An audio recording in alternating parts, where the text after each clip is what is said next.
তো চলুন আজ বানানো যাক রেড হোয়াইট জেলি। এর জন্য আমাকে দু রকমের জেলি বানাতে হবে। প্রথমে আমি বানাবো হোয়াইট জেলি আর তারপর আমি বানাবো রেড জেলি। হোয়াইট জেলি বানানোর জন্য আমি 1 টেবিল স্পুন জেলেটিন দুধের সঙ্গে মিশিয়ে নেব। ভালো করে এটাকে মেশাতে হবে। আর এদিকে একটা প্যানে আমি 500 মতো দুধ নিয়ে নেব আর খুব ভালো করে ওটাকে জাল করে নেব।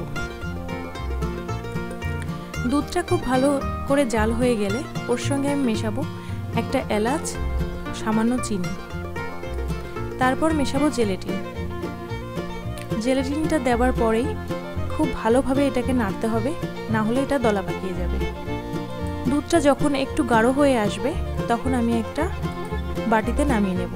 আর ঠান্ডা করার জন্য আমি ওটাকে ফ্রিজে 2 ঘন্টা মতো রাখবো, তাহলে জেলিটা সেট হয়ে যাবে। এবার রেড জেলি বানানোর জন্য আমি তরমুজ নিয়ে নেব। আপনারা চাইলে রেড ফুড কালারও ব্যবহার করতে পারেন, ওতে কালারটা অনেক বেশি লাল হয়, দেখতেও ভালো লাগে। কিন্তু আমি তরমুজ ব্যবহার করছি। তরমুজের জুসটা বানিয়ে ছেঁকে নিতে হবে, কারণ ওর মধ্যে বীজ থাকে। এবার প্যানে দিয়ে ভালো করে ফুটিয়ে নেব আর আগে থেকে গুলে রাখা জেলেটিনটা ওর সঙ্গে মিশিয়ে নেব। অনবরত নাড়তে থাকতে হবে, না হলে এটা দলা পাকিয়ে যাবে। ভালো করে জাল করে নেব আর যখন একটু গাঢ় হয়ে যাবে তখন আমি এই জেলিটাকেও নামিয়ে নেব।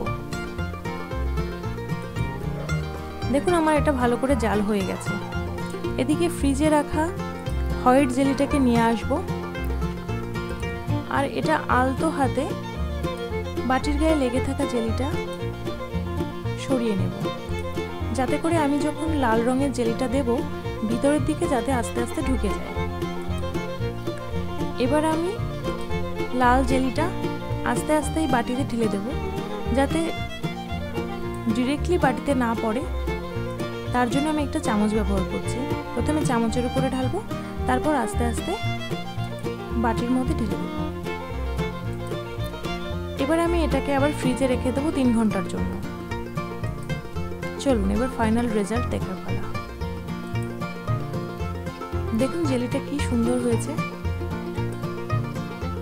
এটা খুব সফট হয় আর মুখে দিলেই মিলিয়ে যায়, খেতে কিন্তু দুর্দান্ত হয়।